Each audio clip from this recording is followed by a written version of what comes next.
It's Friday evening. You're watching Novara Live. I'm Michael Walker and I'm joined by Aaron Bastani. Aaron, how are you doing? Michael, extraordinarily well. I've been wearing too many shirts and my arms are suitably pasty and pale. It's the summertime. Sun's out, guns out. Let's do it.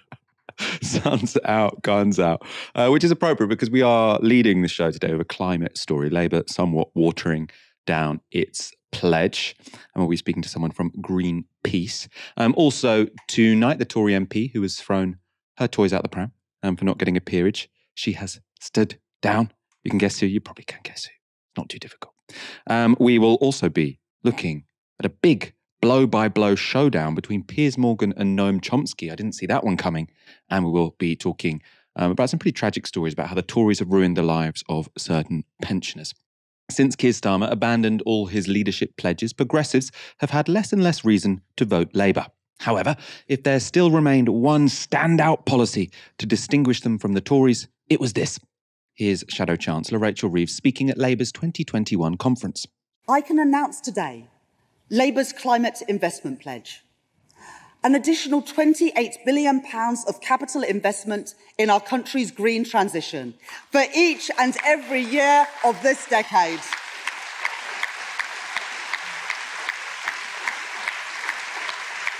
I will be a responsible Chancellor. I will be Britain's first Green Chancellor.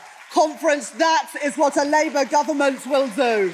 That was Rachel Reeves promising an extra £28 billion in capital investment every year this decade, so presumably starting whenever Labour entered power. They can't do it when they're not in power. That pledge was repeated by Keir Starmer in 2022. Labour is committed to a climate investment pledge worth £28 billion until 2030. And we see that pledge as a down payment that will unlock the private investment which delivers the next generation of jobs. But in recent months, that pledge has come under pressure. And this morning, Rachel Reeves suggested a modification to the offer. The £28 billion will not be spent every year from the day Labour enter government. Rather, that's an amount they will reach by the end of the first parliament in which they're in power. She explained the move to Justin Webb on Radio 4. Keir, Ed and me are all on the same page on this. We know that unless we have this green prosperity plan, those jobs and those investments will go elsewhere, but that everything that we do must rest on these pillars of economic and fiscal responsibility and security, which are so important for ordinary families around the country and are absolutely essential for any plan for growth and prosperity. But also, look, we need to put the infrastructure in place. We need to get the skills in place to be able to deliver our green prosperity plan and get value for money for taxpayers as well. And there are things that we can do without spending money, like reforming the planning system. Yeah. You know, when I was in New York, Justin... I'm sorry, I just got to tell you off there because the money side of this is so important this morning. Just to be absolutely clear, the plan now, you say you're going to ramp up. Are you still saying you will get to 28 billion, that is the plan in the first parliament? Yes. We will get to the 28 billion. It will be in the second half of the first parliament, but we will get to that 28 billion. And that is what is needed to secure those jobs and those investment. And the reason I'm confident is that I'm confident that our plans built on the fiscal rules, but our growth plans, whether that is our modern industrial strategy, our reforms to the planning rules, our changes on business rates to help small businesses and start-up businesses, our plans to make Britain the best place to start and grow a business. So earlier in that same interview, Reeves blamed the disastrous Liz Truss government for crashing the economy and so causing Labour to have to modify or water down their plans. So how big a deal is this delay? Commentators and policy wonks are divided. James Medway, who we had on Wednesday's show, said this in response: big win for neoliberal retreads like Mandelson. It's one thing to get knocked off course once you're in government. It's another to manage the same trick before you've even got there, and leaves the gap between Labour analysis and prescription even bigger. Gift for Greens and Tories. Caris Roberts, who heads up the IPPR think tank, had a different take. So she said this: the bottom line of Reeves' announcement is that Labour has recommitted to ambitious investment and industrial policy to reach net zero and generate jobs. Phasing this in was always going to be necessary for good investments. To discuss Labour's climate pledges, I'm joined by Will McCallum, who is co-executive director at Greenpeace UK. Thank you so much for joining us. What's your initial take on this new announcement from Labour? Are you disappointed that their £28 billion is going to be delayed? Yeah, absolutely. I mean, I listened to the interview live this morning with Rachel Reeves and just thought, why are you doing this so far out from the election? Why are we already creating a mood music that said that such an ambitious and actually quite credible climate plan can be undermined? So really quite disappointed. Definitely been some reassuring noises over the course of the day. We've seen a number of frontbench shadow cabinet members coming out to say absolutely 28 billion, and really that's what we need. And what we need now is to see them say, well, what's that 28 billion going to be spent on? Because I think one is why it's easy to undermine a big number like 28 billion is because people don't really understand what it's going to be spent on. So looking ahead to Keir Starmer's speech next week in Aberdeen, we want to see him actually lay out some of what that 28 billion is going to be spent on so people can start to engage with this plan and actually start to see what's in it for them. The argument to me, I mean, I don't like all these arguments about fiscal rules. I think saying the fiscal rule is that, the red line and the climate is sort of secondary, is getting things the wrong way around.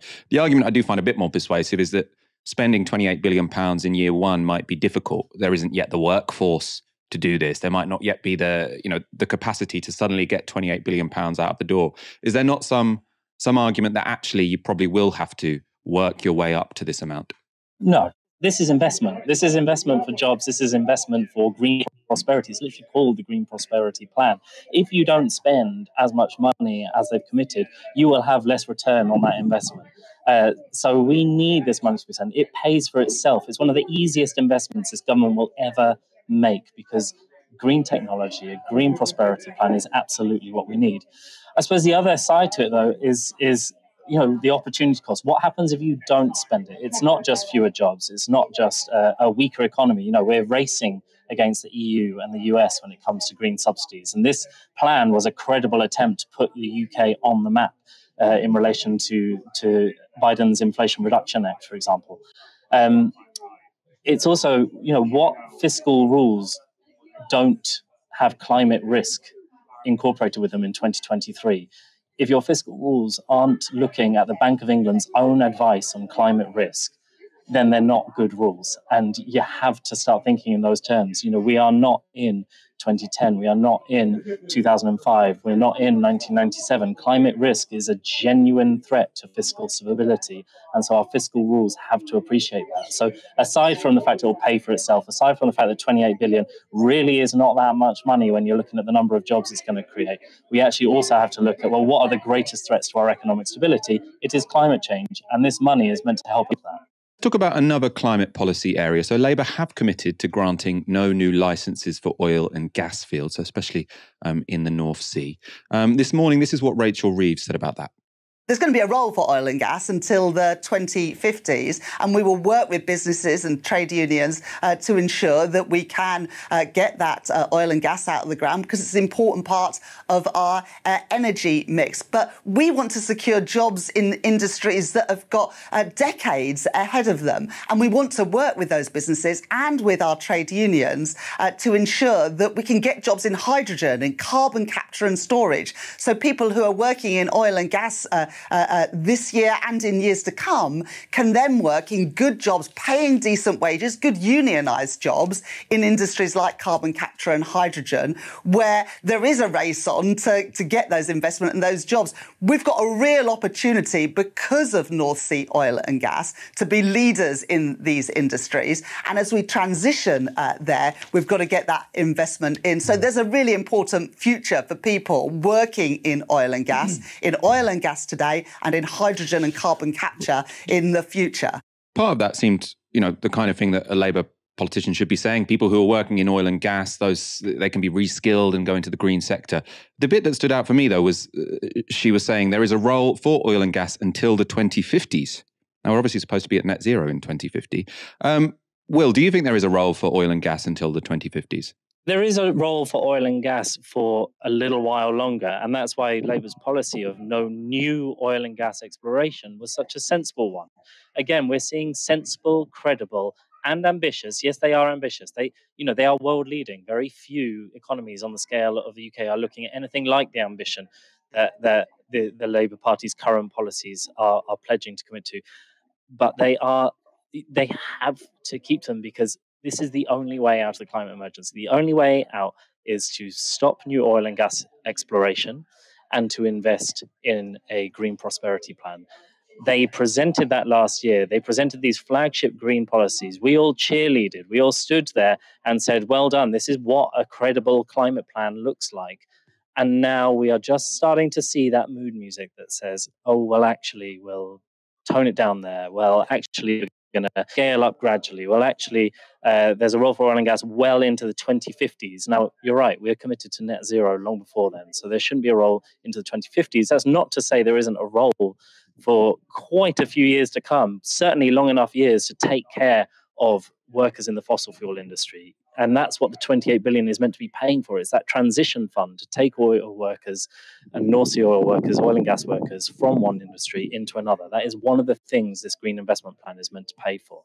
Finally, I want to ask you about one policy area which, falls into this package of decarbonising the energy system. Both Labour and the Tories seem to agree nuclear is part of the energy mix of the future. What's Greenpeace's current view on nuclear at the moment? Why are we trying to solve the last problem first? Now, renewables can and will deliver the vast, vast, vast majority of our energy mix. If you look at the way renewables are scaling up right the way across the world and in the UK, there is no need to be talking about nuclear now. Nuclear energy in the UK makes absolutely zero economic sense. There is no reason for it. We have the Saudi Arabia of wind in our North Sea. We should be upscaling our wind. There are so many offshore wind farms currently locked up in outdated, incredibly bureaucratic planning processes that we need to see accelerated if we want to meet our climate commitments. So when somebody asks about nuclear, I just say, why are we solving the last problem first? We have to get on with technologies that we know can deliver in the timescales we've got.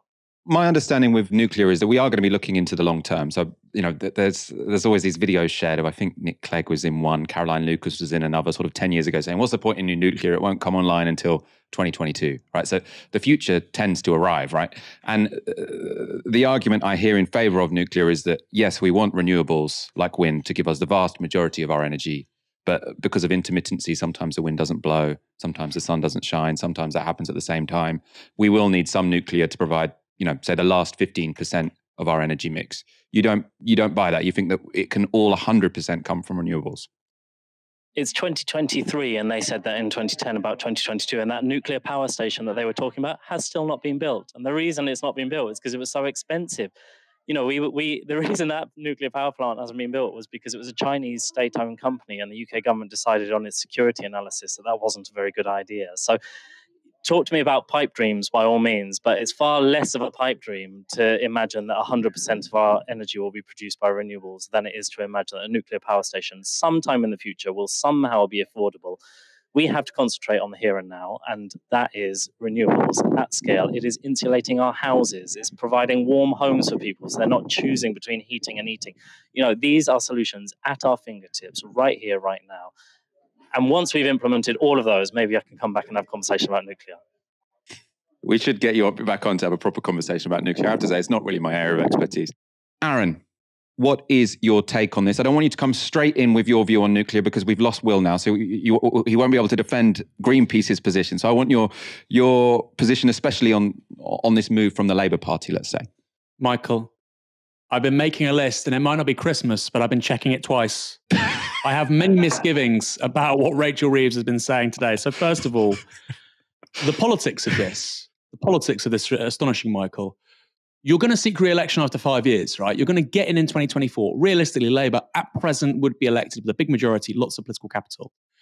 You are going to then be looking to get re-elected by 2029. By 2029, you're going to need to demonstrate to the electorate you've executed and delivered on things that matter to them.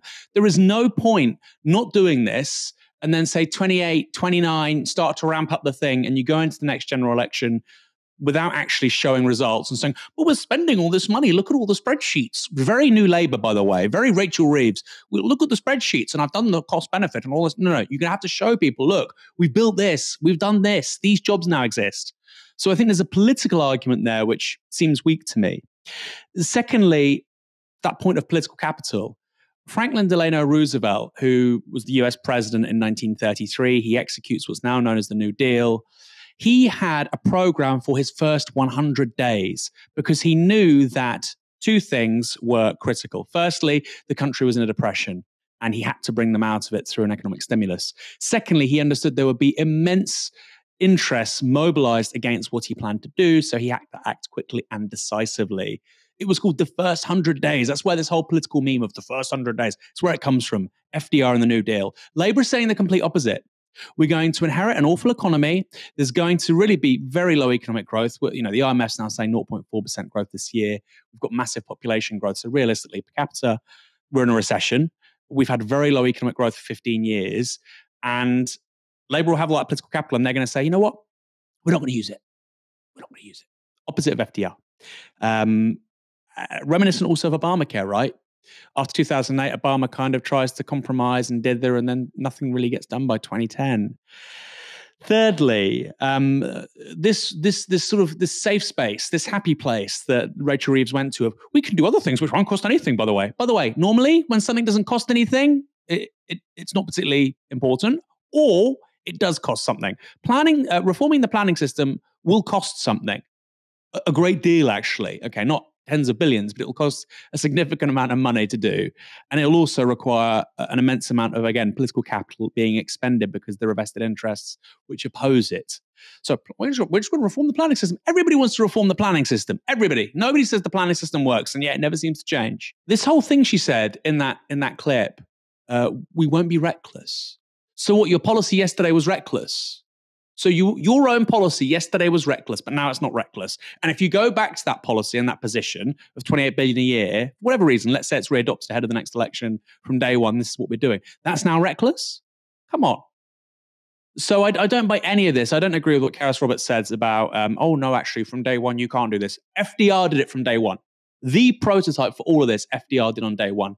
By the way, he also made cuts elsewhere. They cut, I think, pensions to veterans by 15% in 33 because they had to demonstrate, a bit like Reeves thinks, they had to demonstrate to people that they weren't going to completely let loose with regards to fiscal, quote unquote, rules, fiscal conservatism. But Keir Starmer and Rachel Reeves aren't willing to make the hard arguments around cutting something here or increasing tax there. So any increase in public expenditure is going to have to come from two places: growth or deficits. They're saying they won't do deficits, and they seem to think growth is going to magically appear, when in fact they've got this the wrong way around. We don't have growth because we don't have much demand. We need to raise demand through state investment. We're going to pay through state investment through taxing the rich and running, yes, small deficits. So I think this is a catastrophe, frankly. And I know people watching this think, well, that's just Aaron on Rachel Reeves and Keir Starmer. But this was the one policy where I thought really big, really transformative, and clear water between them and the Tories. So I think this is really bad news. Let's stick with the FDR analogy for a little bit longer, because I see where you're coming from. The first 100 days, you've got a lot of momentum. You want to get this thing moving as soon as you're in office. There are some significant differences, though, right? So when he came into government, there was a depression. There was very, very high levels of unemployment. There were lots of people who were ready to be employed to do this stuff. We, at the moment in this country, we don't have high unemployment. Yeah, we've got a cost of living crisis, but that's very different from the situation which FDR came into. And FDR was that was a classic situation where any Keynesian would say, this is the time to borrow shed loads of money and spend loads of money, because what we lack in the economy is demand. It seems unclear at the moment that the reason we have a weak economy is because of a lack of demand. It more seems to be stuff on the supply side. So the idea that you would sort of come in here like FDR and say we can borrow loads, spend it instantly, and there's no real cost in terms of inflation or whatnot. Are there not some problems with that analogy that is, and it's those differences which is perhaps motivating Rachel Reeves to come up with a different policy stance? Inflation is a good point, Michael. But look, we're talking about £28 billion a year. We're not saying we're going to spend several £100 billion. I don't think 28 billion stimulus in 1 year is going to massively amp up inflation. The IMF has said that inflation for 2022 was primarily a cause in this country of energy. We know that primarily. Gary Stevenson disagrees a bit, but I think most people would say it's energy. We had it particularly bad here for a bunch of reasons. One being we generate most of our electricity from gas. About 50% of our electricity comes from gas in 2022. For Europe, average is about 25%, more likely to get it from coal or nuclear, or in the case of Denmark, from wind. That was one reason why our energy prices went up significantly. I could mention nuclear in regards to that as well, but I won't. France could cap at a 4% increase because they get so much from nuclear. We couldn't because we're dependent on gas. But the IMF is very clear that the reason why they upgraded projections for 2023 from, I think, 0.3% contraction to 0.4% growth is because, as you've said, there is rising demand, because workers' wages aren't actually collapsing as much as they thought they would or hoped they would. So they would be predicting that into 2023, the reason why inflation can't go down is because actually turns out workers like HGV drivers, bartenders, welders, these are the kinds of professions all of a sudden that are getting 11, 12, 13% pay rises. That's bad news if you're the IMF or if you're Jeremy Hunt and you want to get inflation down. Of course, they don't say that out loud, but that's what they're thinking. Now, your point here is that if we had a similar situation, say, next year, then the last thing Labour would want to do would be to stimulate demand, because that would mean inflation goes up again. I mean, I think you can mitigate that through a number of things: price caps on energy, big state intervention in regards to some of the sort of macro things that are costing people money. You could cut VAT temporarily, for instance. I think we should have done that a long time ago, by the way. So there are ways around that. And fundamentally, Michael, there's two logics here. And I think the most important one for Labour is the political one. We can talk about the economic one. Oh, this would do so much for the economy. But the big one is the political one. Because when they stand for re-election in 2029, they're going to need to demonstrate they've done something with taxpayers' cash. Because from day one, week one, and I don't think people grasp this yet, they will be in the crosshairs of the right-wing media, and yes, the BBC, and yes, the new media, the right-wing new media, like Talk TV, GB News, LBC, because they will be in government. Blair knew this, Campbell knew this. This is why they were so unbelievably Machiavellian. To an extent, they knew that if they weren't, they would be torn apart. I'm not saying you have to be like that, but it was a response to the kind of treatment we're going to see with Labour after 2024. And that has to be a consideration. Now, presumably, they think, well, we're just going to get 2 terms anyway. And I know I've put on a silly voice there to make them sound like they're all sort of dismissive and hoity-toity. Right now, that's a realistic presumption. But you can't bet on these things. I mean, if they are going to get 2 terms, then sure, staggering this till the 2nd, 3rd, 4th year, 5th year of a government makes some sense. But don't count those chickens until they hatch. We could have a rerun of the 1970s.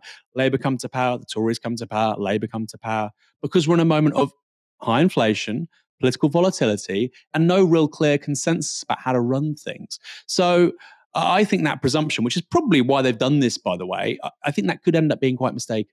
The obvious way to say, look, we've got some inflation, so we don't just want to borrow shed loads of money and spend it, but we do want to spend a bunch of money. The way you sort of square that circle is you say, okay, well, we'll pay for it actually by taxing the rich instead of borrowing money. But as you say, Aaron, they've ruled that out. I think that's, my big critique of Labour is that they ruled out raising taxes, which will sort of massively limit what they can do.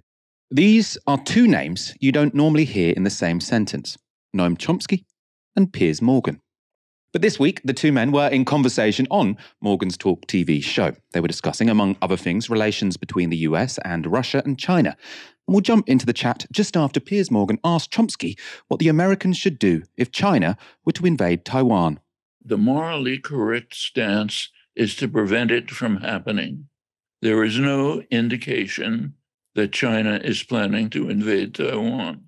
If the United States increases the escalation, they might do it. In that case, the bars are down. You can't say, if you move on to war with China, we're basically all finished. But there's really no point considering a remote contingency when there are actual events taking place, like the U.S. escalation of the confrontation with China. China's not saintly by any means, nothing like it. But if you look at the facts, it's U.S. escalation. The U.S. is now trying to enlist Europe in its confrontation with China by expanding NATO. U.S. has expanded NATO to the Indo-Pacific region, turning it into an international military system under U.S. control. All of this is going on. We can, if we like, talk about the possible contingency of China invading Taiwan, for which there is no indication, though it could happen if we continue the provocation. remember, the provocation is serious. It's both in the military dimension and in the commercial dimension. Quite openly, what I've been referring to is public policy, very open, and it is increasing the threat. You put nuclear-capable B-52s in flying distance to China with nuclear-tipped cruise missiles, that's provocation. Chomsky made two claims there I didn't know about, so I had to Google. The first was about NATO expanding to the Indo-Pacific. This is a press release from NATO's own website in April this year. NATO and its partners in the Indo-Pacific have agreed to step up political dialogue and practical cooperation in several areas, including cyberspace, new technology, and countering disinformation. Because global challenges demand global solutions, they have also agreed to work more closely together in other areas, such as maritime security, climate change, and resilience. Now, maritime security, that means the Navy, doesn't it? So you can see why that might be seen as provocative.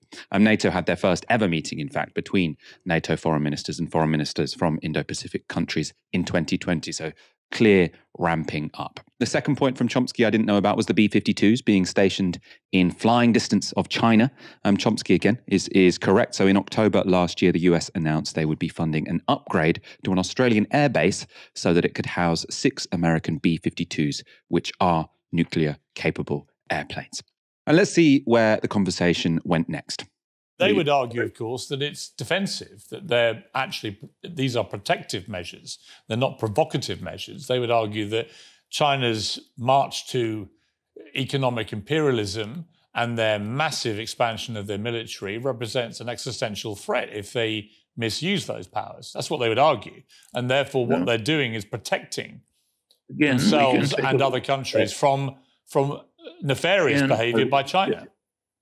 I would suggest distinguishing between Western propaganda and the facts. So let's take China's military buildup. This is reported regularly by SIPRI, Swedish Peace Research Institute. You can pick it up on the internet.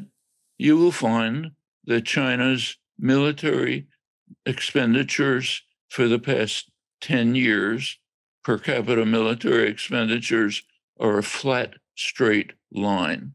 They have not increased. Of course, China has increased its military as the population increases, but it's way below U.S. military expenditure. And the U.S. is far above in technological advances. So yes, and China, remember, is faced with security problems at every border. The United States is faced with no security problems, but U.S. military expenditures dwarf. They're about the same as the next 10 countries altogether. It's a per capita far beyond China. So yes, there is. And when we talk about this economic imperialism, exactly what are we referring to? We're referring to investment and development programs throughout Eurasia, expanding to Africa, expanding even to Latin America. The U.S. is trying to stop them, has found no way to do it, except by escalating in the military and economic dimensions by trying openly, publicly, to try to prevent China's economic development. If you don't mind me, at the risk of sounding impertinent, but you sound very trusting of China and its motivations. No, not in the least. I said explicitly, China is by no means saintly. Plenty of criticisms you can make of China, but I would like to describe the world situation as it is, not as it's presented by U.S. British propaganda. So there's one point there I think Chomsky didn't get quite right. So he said China's military spending has remained flat as a proportion of its population. And I think in fact, he should have said that China's military spending hasn't risen as a proportion of GDP. This is a graph from the St. Louis Federal Reserve using data from the SIPRI think tank, which Chomsky cited. As you can see, US military spending has been oscillating between around 3 and 5% of their GDP since the early 1990s. China has remained flat at around 2% of their GDP. So still a much lower proportion, but China's GDP has increased significantly in that time. So it will be more per person. In absolute terms, these are the world's top military spenders. So this is countries with the largest share of global military expenditure in 2020. So of all military expenditure in the world in 2020, 39% of it was spent by the United States. 13% of it was spent by China. Now, of course, China has about 3 or 4 times as many people as the United States. And you can see they're spending a much lower proportion of global spending on the military. Then you've got India at 3.7%, Russia at 3.1%, UK at 3%, which is probably more than we need to be spending with a population like our own, down to South Korea at 2.3%. Increasingly, we find that some of the most interesting conversations and the deeper analysis of what's going on, they just don't happen on legacy media, right? And I'm not some cheerleader of Talk TV. Piers Morgan often gets quite interesting characters to talk about with. Andrew Tate's interview with Piers Morgan, to me, was more instructive than the one I saw on the BBC, for instance. It was more instructive. I learned more. That doesn't really seem to be the basis of most of the sort of long-form interviews you see in the media, if at all, in mainstream media, legacy media. They tell you what to feel rather than what to think. I mean, telling anybody what to think is bad enough, but telling them what to feel is just daft. It's ridiculous. So yeah, it was interesting. And there are a few things I want to come back here on, Michael. The first is that NATO is looking at opening a liaison office in Japan. So that's substantially what I think what Chomsky was referring to. They want to open for the first time an office in East Asia, in Japan. The French oppose it, so it's highly controversial. It's so controversial that one of Europe's 2 nuclear powers opposes it. NATO was founded as an alliance to defend Europe in the case of Russian aggression after World War II. NATO has never fought a war in Europe. Isn't that remarkable?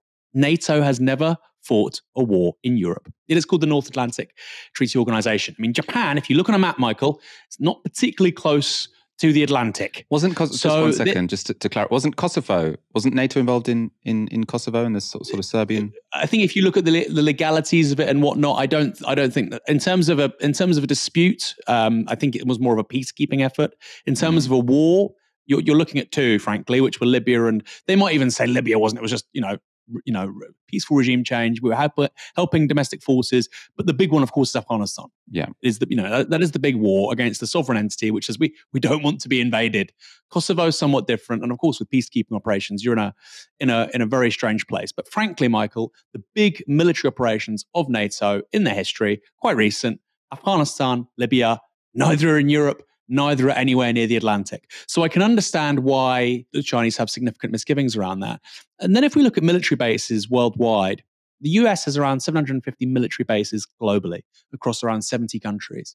China has around 3 overseas foreign military bases. 3. Maybe 5, 2 of which are unconfirmed in Asia. 3. One in Tajikistan, one in Djibouti, and I think one in Pakistan, which is a naval base which they barely use anyway. But clearly, it's a rising military power, and that number will probably go up. And it's important to say, like Chomsky, that nobody here is saying that China are angels. But if we're talking about military asymmetry, 750 military bases versus, let's say, between 3 and 5 for the Chinese. So I think this is a really, really important point, and I think he makes it very well. And on the issue of Taiwan, this is a very, very, very complex issue. First of all, Taiwan has the right to, sovereignty. It doesn't deserve to be invaded. I'm not saying it's part of Greater China or whatever, but the basis of the Taiwanese state is not comparable to something like Ukraine even. Nowhere near. Taiwan is an independent state from China because Chiang Kai-shek was the generalissimo. He was the head of state of China prior to the Communist Revolution. He and the Kuomintang, the preceding government of China, leave China because they're routed by the communists, and they go to Taiwan, and that's their base of operations. And they viewed it as really a continuity regime from what they previously had on the mainland. When they did that, they inflicted genocide, what was called the White Terror. Around 150,000 people went to prison. Thousands of people were murdered, including, by the way, independence activists who wanted an independent Taiwan from mainland China. So this idea that little Taiwan, they have such great democratic values, liberal democratic values, the history of Taiwan indicates something rather distinct. Now, Taiwan in 2023 is not the Taiwan of the 1940s or the 1950s, but before people start sort of trying to paint the Chinese as the bad guys and the Taiwanese and the United States as the good guys, things are a little bit more complicated than that. And it's not both sidesing. When I say that, I'm a journalist. It's my job to say that. It's my job to try and inform people and provide greater context, regardless of what idiots say on Twitter. Finally, Michael, the implications of a war between China and Taiwan, or a Chinese occupation of Taiwan, would be extraordinary. Taiwan presently produces 90% of the world's leading microprocessors, the leading chips in everything from, phones to computers to the highest technology like robotics. It is generally fabricated by a company called TSMC, which is in Taiwan. Now, if there was a war and the fab labs that make those chips, those semiconductors, were destroyed or just simply couldn't get out into the wider global market, we would see a big global downturn, probably not that far off, if there were massive constraints in energy supply and oil. Secondly, you wouldn't see much development with regards to microprocessors and electronic equipment, probably for several years. And this is why the United States is engaged in something called the CHIPS Act, which is really trying to repatriate, reshore significant amounts of microprocessor manufacturing back onto the American mainland, but also to key allies. They're doing that because they feel there's a very real possibility that China will indeed invade Taiwan. So finally, it's very easy for us to speculate, oh, will they, won't they? Oh, no, they won't. Oh, yes, they will. When the United States is spending, I think, upwards of $100 billion on reshoring and friend-shoring, as it's called, microprocessor manufacturing capacity, they probably have a decent impression that over the next 10, 20, 30 years, Chinese quote-unquote reunification is probable, to say the least.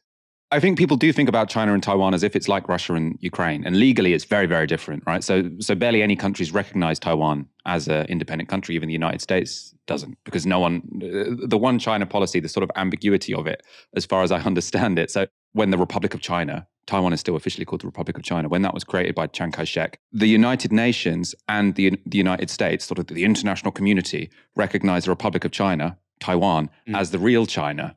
And it was only in 1971 that they switched to recognizing, what we think of as the big China as China. And the one China policy is, I think both accepted it, and it's called strategic ambiguity, because both parties agree there's only one China, but the government in Taipei thinks it's them, and the government in Beijing thinks it's them. It's not a Russia-Ukraine. Obviously, Taiwan seems to have a pretty healthy democracy and, rising living standards, and it would be a shame for it to be invaded. I don't want it to be invaded. The fact that the United States is preparing the ground for microprocessor production outside Taiwan, very sensible thing to do, by the way. I think that indicates there'll be lots of belligerent rhetoric on this, but I think I think this is a qualitatively different kind of conflict to what you see with Ukraine and Russia. You'd have World War III if China wanted it, and then the Americans tried to stop it. And then, because if you had, fighting of the Chinese versus the American one-on-one, you are looking kind of at World War III. Yeah, I think the Americans are aware of that in a way that, I think in Ukraine, things can slide into unforeseen places. I think lots of modeling, lots of predictions, lots of intelligent analysis has taken place on Taiwan. It's something that US foreign policy makers have thought about for a very long time, whereas the whole Russia thing seems much more volatile and chaotic. With the sun shining in many parts of the country, it's easy to forget that for many, we've just come out of one of the hardest winters in living memory. After energy bills skyrocketed and the country was gripped by a deepening cost of living crisis, everyone felt the pinch. But for the 2 million British pensioners living in poverty, largely kept out of sight by frailty and illness, it was a real ordeal. Channel 4's dispatches spoke to some of them over the winter, and it makes for pretty difficult viewing. We'll start with 76-year-old John, who lives in Sunderland. He lives alone in the house he shared with his family, including his parents, brother and sister. All of them have died. He visits their graves daily, though. This is what his winter was like. In the old days, you just put your heating on and you forget about it. I'd be worried about the cost all the time. There's my fridge, switched off. I've cleaned it out, look, spotless. My sister used to drink bottles of Coke like that, see? That's the last phone she ever had. Look. And I can't part with it. That fridge has not been on since there's all this electricity's gone up and everything cost of living. I haven't had that on. I've stopped eating the yoghurts, and the bottle of milk, what I used to have in the fridge, I put it on the back step to keep it cold, because it is electricity, isn't it? Sky high, isn't it? I'll just be paying standing charges because I'm not using any electricity or anything. These lights is never on a night. I'll just tough it out. That's just the way I am. There, it comes straight on. These bottles, colour gas bottles, they've gone up about £10 since last year. I see if you use it like one bar, like I'm using it now, it usually lasts us 4 weeks. Well, I'm into the 5th week now. So there can't be much left. Next we can hear from Doreen. She lives in a tower block flat just a few miles away. She's 68. She's only had 2 visitors in 38 years. I have it on about 3 hours, me heating. I try to keep it off as long as possible because of the cost. And I mean, this room is a big room to heat. And you lose a bit of heat through the door and all. That door's not very heat-proof. You can feel the draft. You stand on the carpet and you can feel the draft. It doesn't help at all, no. You're putting the heat on for the birds. You haven't got it for free. If I had it for free, I'd have it on all day. But you've got to pay for it, and the money's got to come from somewhere. Otherwise, if you don't pay it, they come and cut you off. That's what they do. I do go to bed early. I go to bed about 8 o'clock, sometimes 7:30. Just get warm that way. Listen to me radio, company, getting no visitors, better than sitting up and being a bit cold and watching TV or a DVD. At the moment, like, you know, yeah, it's more comfortable in bed with a bottle. Lovely. I could do it now. Final clip we'll show you is Harry and Christine. They're from rural Leicestershire and have been married for 59 years. He's 83 and she's 77. They got through the winter together, but only by cutting their meals. I can't imagine life without him. I mean, I'm continually worried about him, about his health, because I don't think we're keeping warm enough. We don't have the heating on all day like we should do. I should have the heating on all day, I should, because I've got a minor heart condition, leaking valves. And they recommended that you should keep the temperature at least 19, 15 and 12. It's got both, so it's in between. It's a very difficult bungalow to heat. It's on a concrete platform. And we've got metal frames in every door frame is metal, and that doesn't help. It takes about a third more than a normal bungalow to heat. So you've got to cut costs somewhere. Because of the cost of living, I don't bake anymore. I don't cook as healthy meals as I used to cook, I don't think.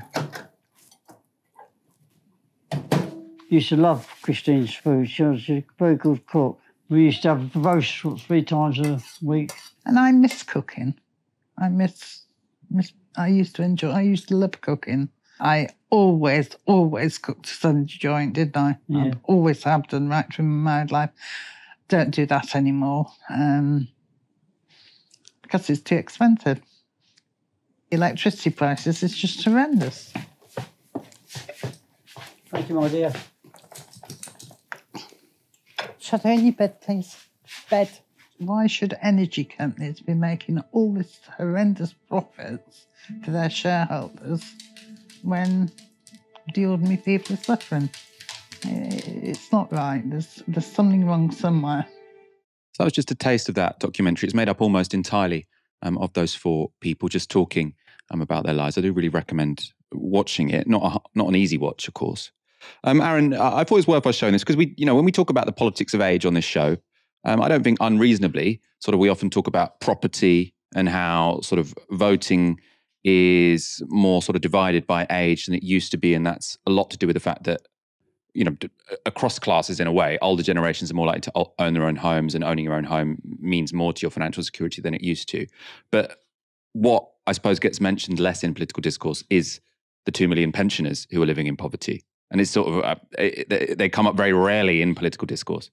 Yeah. WASPy women as well, Michael. You know, and you're right to say, it will be a weird place politically if you start saying that WASPy women, people who've paid in tax for, decades and then get hung out to dry by the political establishment. I mean, that stuff is just heartbreaking, Michael. The government has, the first job of government is to ensure, defense of the realm, rule of law. I feel like government, besides that, has really three jobs, three core jobs. Forget public service and all these other things, which obviously I believe in that. I think they should be socially owned. But core jobs, even if you're a free market capitalist, cheap food, cheap energy, cheap housing. And that's important whether or not it's people like that or businesses. Businesses need cheap energy. They need cheap housing because, otherwise they've got to pay their staff an arm and a leg in wages because they can't meet their rent. And of course, cheap food, because it's really fundamental. You can go all the way back to the 1830s.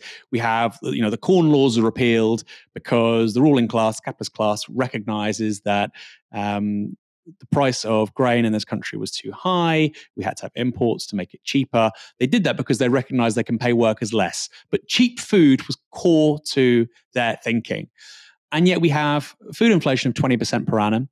We saw sky-high gas and electricity over the last year. And now we're being told by multiple agencies that actually energy prices will stay broadly where they are all the way through to the end of the decade. And of course, housing, I don't need to say anything about affordable housing. It simply doesn't exist in this country, whether you want to buy or you want to rent, particularly in larger cities where most of the jobs are.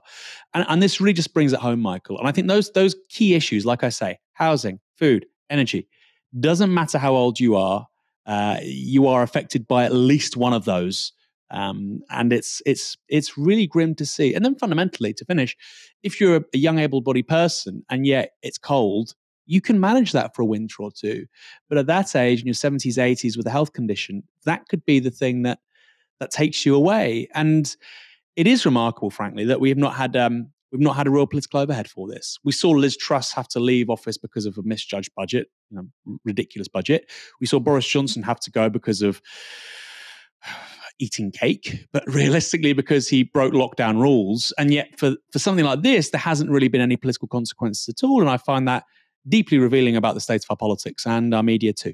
This probably will be a growing issue as well, because the property issue which we talk about at the moment, it is quite skewed in favour of some older people. So the older generation at this point in time are more likely to own their home than the younger generation. But when current younger generations get older and they still don't own their home, you're going to have pensioner poverty on a different scale. Not sadder stories than that, but probably more people experiencing it, because in this day and age, if you get old without having an asset that you're sitting on, you're going to struggle. And if people can't get on the property ladder and the pension still doesn't keep up with need, then you will have issues such as that. Only getting worse. Bit depressing. U-turns don't come much quicker than this. Nadine Dorries was on Talk TV this morning discussing the rumours that she was up for a peerage. His honours list, which you're on, is now the subject of a great deal of debate. I don't remember the last time any parliamentarian or party leader had their honours list sort of, investigated to such an extent. We're told that they're going to put you on hold effectively for the next couple of years maybe, so that you don't have to cause a by-election. What are you hearing? Honestly, I hear nothing. I know nothing. I know what you know. I read in the newspapers what you know. But I do know there is a process. And, the last thing I would want to do would be to cause a by-election in my constituency. The last thing I would want to do is cause a by-election in my constituency. So what was going on there? The background, Nadine Dorries has long been suggested as someone who is on Boris Johnson's honours list. So when you resign as Prime Minister, you get to give a bunch of honours to people. You can send them into the House of Lords. You can make them a Sir or a Dame. Nadine Dorries was touted as someone who was going to be made a Lord. But to become a Lord, you have to resign as an MP. And so what was going on is Rishi Sunak was saying, we don't want a by-election, so no current MPs can get these peerages, right? Because that would cause a by-election, because they'd have to resign as an MP to become a Lord. Nadine Dorries says, well, the last thing I want is to cause a by-election, right? I don't want to cause a by-election, whatever happens, and there's a process. But that was at 10:42 a.m. By 4:30, Nadine Dorries had changed her mind. She's quit as an MP, and a by-election will follow. Vanessa Feltz asked her what changed. So what happened during the course of today to change your mind? Well, I can't reveal everything, but so something significant did happen to change my mind. And, you know, I'm not someone who's going to go, you know, blabbing out what that was immediately. I need to, you know, process a few thoughts and things. But so, yeah, something significant did happen to change my mind. And I did do. And I think it's for the best, because I think I heard you just saying before I came on, you know, 2 years. I think 2 years is a long time for me to be presenting a show on Talk TV and writing a column in the Daily Mail. And I'm an author, you know, I publish a book a year, and to be an MP, you know, come on, something's got to give. And I'm 66 and I've done, you know, I keep saying this, and I've done, you know, 18 years as an MP. And I did think I'd be retiring in 2 years, but this is kind of new life opening up in front of me, along with a granddaughter. And so there are just other priorities and things to do. And I didn't want to cause a by-election, but you know, I've got over myself, frankly, and it's time to do the right thing. I love the idea that the definition of doing the right thing is making more space for you to host your Talk TV show on a Friday and then do your Daily Mail column. This isn't about me. It's time to do the right thing. On how is that the right thing? On what definition? When I first heard that news, you know, that she'd resigned as an MP, I assumed that was to remove any objection to her receiving a peerage. So Sunak was saying you can't get a peerage because then there'd be a by-election. She says, well, there'll be a by-election anyway, right? So you might as well give me a peerage now. However, the list is now out for people who will be going to the Lords, and Nadine Dorries isn't on it. It does, however, include former Conservative mayoral candidate Sean Bailey, current Tees Valley Mayor Ben Hoochin, and former Talk Radio political editor and current Johnson press aide Ross Kempsell. For their part, Jacob Rees-Mogg and Priti Patel have got a knighthood and a damehood, respectively, as have Michael Fabricant and Andrea Jenkins. Of course, the running theme here is blind loyalty to Boris Johnson. That's how you become a Sir or a Dame or a Lord. And Jenkins' enthusiasm for Johnson was very clear. This is from the day of Boris Johnson's resignation. The country will rue this day. They'll regret it like they did with Thatcher. Exactly. Yes, this will be a mistake.